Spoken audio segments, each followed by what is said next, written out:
राज्य सरकार की मदद से तैयार की जाने वाली केंद्र सरकार के द्वारा पारित की गई पीएबी रिपोर्ट के बाद से प्रत्येक राज्य में हजारों से लाखों संख्या में शिक्षकों की कमी है। इस रिपोर्ट के आने के बाद से अब राज्य सरकार भी एक्टिव हो चुकी है कि किस प्रकार से शिक्षकों की कमी को दूर किया जाए। इसी के क्रम में एक राज्य सरकार के द्वारा शिक्षकों की कमी को दूर करने के लिए एक नया फार्मूला तैयार किया गया, जिसे जानकर आपको भी हंसी आएगी। इससे नई शिक्षक भर्ती पर पूरी तरीके से प्रभाव पड़ सकता है। इसके बाद से बात करेंगे डीएलएड में अब तक कुल कितने आवेदन हुए हैं। इसके अलावा यूपी में अग्निवीर भर्ती के संदर्भ में कब तक भर्ती प्रक्रिया शुरू होगी और राष्ट्रीय शिक्षा नीति 2020 पर महत्वपूर्ण एक बैठक में माननीय उप मुख्यमंत्री जी के द्वारा कुछ महत्वपूर्ण बातें कही गई हैं। इसके अलावा शिक्षा जगत से जुड़े कुछ महत्वपूर्ण खबरों को भी डिटेल में देखेंगे। अंत तक जुड़े रहिएगा। नमस्कार दोस्तों, मेरा नाम है नीरज और आप देख रहे हैं करियर बिट यूट्यूब चैनल। अगर आप इस चैनल पर पहली बार विजिट कर रहे हैं तो इसको सब्सक्राइब करते हुए बेल आइकन को प्रेस करना ना भूलें। सबसे पहले बात करेंगे उत्तर प्रदेश से बड़ी खबर के बारे में। स्क्रीन पर आप एक आर्टिकल देख पा रहे होंगे, 5 दिन शेष डीएलएड में प्रवेश को 47,000 आवेदन। जैसा कि आपको ज्ञात होगा, उत्तर प्रदेश डीएलएड सत्र 2022-24 में एडमिशन की प्रक्रिया रनिंग में है, जिसमें आवेदन की अंतिम तिथि 6 जुलाई 2022 निर्धारित की गई है और फी पेमेंट करके आवेदन को पूर्ण करने की अंतिम तिथि 7 जुलाई 2022 तय की गई है।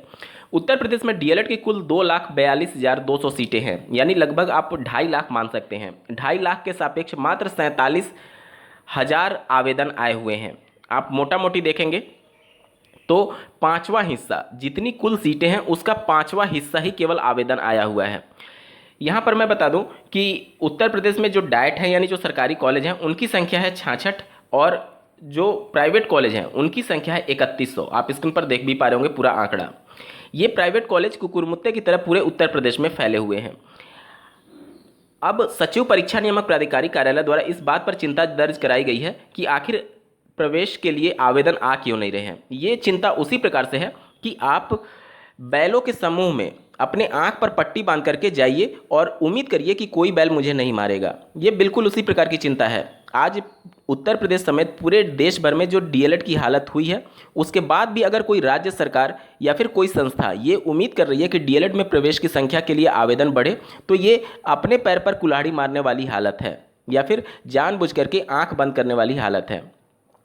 यहाँ पर आपके मन में प्रश्न उठ रहा होगा कि जब राष्ट्रीय शिक्षा नीति 2020 भी इस बात के लिए फेवर कर रही है कि 2030 के बाद से डीएलएड या फिर जो अन्य कोर्सेज हैं उसको डिसकंटिन्यू कर दिया जाए, तो आखिर ये राज्य सरकार इन सभी कोर्सेज को बंद क्यों नहीं कर रही है। देखिए, उत्तर प्रदेश में जो मैक्सिमम डीएलएड के कॉलेज हैं जिनकी संख्या 3100 है, ये मैक्सिमम जो कॉलेज होते हैं वो नेताओं के होते हैं। इस वजह से इनका नुकसान ना हो, इनका भारी दबाव रहता है सरकार के ऊपर कि इस कोर्स को रन किया जाए। इसी वजह से जानबूझ करके ज़बरदस्ती कैसे भी करके एडमिशन हो जाए, ये प्रमुखता रहती है इस इंस्टीट्यूशंस की या फिर सरकार की, क्योंकि भारी दबाव है उन पर भी इस कोर्स को रन करने के लिए। अभ्यर्थी भी कम से कम जागरूक हो रहे हैं कि उनको किस कोर्स में एडमिशन लेना है। लेकिन मामला चूंकि माननीय सुप्रीम कोर्ट और माननीय इलाहाबाद हाईकोर्ट में विचाराधीन है, अगर कुछ भी 1% भी फैसला बीएड के विरोध में आया तो इन सभी अभ्यर्थियों को पछताना पड़ सकता है, क्योंकि बीएड में इस बार सबसे ज़्यादा आवेदन हुए हैं। पिछले 5 वर्षों की तुलना में सबसे ज़्यादा आवेदन हुए हैं। निश्चित तौर पर अभी की वर्तमान के अनुसार स्थिति के अनुसार बीएड कोर्स बेहतर है डीएलएड से, क्योंकि आपको ज़्यादा मौके मिलेंगे। लेकिन माननीय सुप्रीम कोर्ट से अगर कुछ फैसला उलट आया तो निश्चित तौर पर ये सभी चीज़ें अधर में लटक सकती हैं। डीएलएड में कम आवेदन आने का एक प्रमुख कारण ये भी है कि अभी यूनिवर्सिटीज़ के रिजल्ट घोषित नहीं हुए हैं बहुत से यूनिवर्सिटी के, जबकि बीएड में आवेदन करते समय आपको फाइनल रिजल्ट है या नहीं इससे मतलब नहीं होता है। आप काउंसलिंग के दौरान आपका जो रिजल्ट है वो घोषित हो जाता है तो भी आप पात्र होते हैं, क्योंकि वहाँ पर मेरिट बेस पर एडमिशन नहीं होते हैं, वहाँ पर प्रवेश परीक्षा के माध्यम से एडमिशन होता है। और उत्तर प्रदेश में डीएलएड में मेरिट के बेस पर एडमिशन होते हैं, जिसमें आपके हाई स्कूल, इंटरमीडिएट और ग्रेजुएशन का मेरिट बना करके उसके बाद से उसके आधार पर एडमिशन दिया जाता है। तो इस वजह से उत्तर प्रदेश में डीएलएड में प्रवेश के लिए यहाँ पर रिजल्ट होना आवश्यक है, जबकि बीएड में रिजल्ट होने की आवश्यकता नहीं है ग्रेजुएशन में। इसी वजह से डीएलएड में अभी तक कम आवेदन आ रहे हैं और जो हालत डीएलएड की हुई है उसका खास प्रभाव देखने को मिला है इस बार। बीएड की प्रवेश परीक्षा के बारे में एक बार देख लेते हैं। सीसीटीवी कैमरे की निगरानी में होगी बीएड प्रवेश परीक्षा।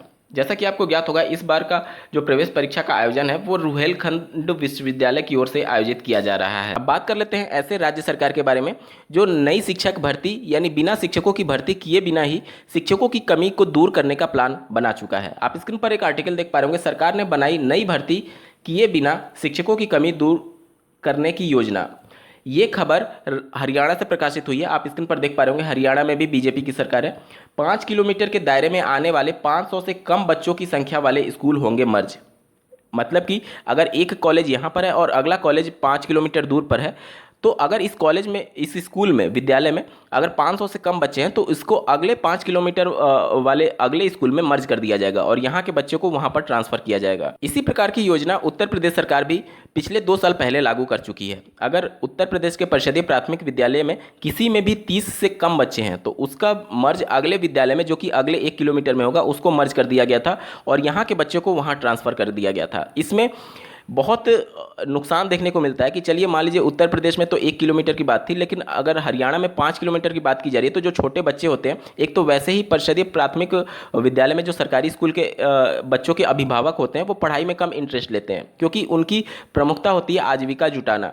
सरकारी स्कूलों में ये हालत है, ये किसी से छुपी नहीं है कि गरीब तबके के बच्चे पढ़ते हैं जिनमें 2 वक्त की रोटी जुटाना भी मुश्किल होता है। इस वजह से एक तो पहले ही वो एक्टिव नहीं होते हैं बच्चों की पढ़ाई को लेकर के, अब आगे के 5 किलोमीटर दूर अगर बच्चे को जाना पड़ेगा तो उस पर फिर से अभिभावक एक बार सोचने पर मजबूर होगा कि वो बच्चों को भेजे अथवा नहीं।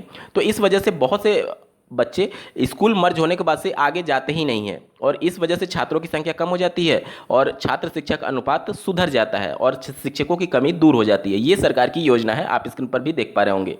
कुछ दिन पहले ही हरियाणा सरकार में विद्यालय शिक्षा निदेशालय के द्वारा एक पत्र लिख करके जो रिटायर्ड टीचर थे, जो पहले से रिटायर थे, उनको शिक्षक के तौर पर तैनात किया जा सकता है, इसके संदर्भ में आदेश जारी किया गया था। मतलब नई शिक्षक भर्ती को लेकर के राज्य सरकार बिल्कुल भी गंभीर नहीं है। जो पहले से रिटायर्ड हैं उनको ही संविदा पर रख करके और स्कूलों को मर्ज करके शिक्षकों की कमी दूर करने पर पूरी तरीके से राज्य फोकस कर रही है। बात कर लेते हैं उत्तर प्रदेश में अग्निवीर भर्ती के बारे में। आप स्क्रीन पर देख पा रहे होंगे, उत्तर प्रदेश के 13 जिलों में 20 अक्टूबर से होगी अग्निवीरों की भर्ती। सितंबर में प्रारंभ होगा ऑनलाइन रजिस्ट्रेशन।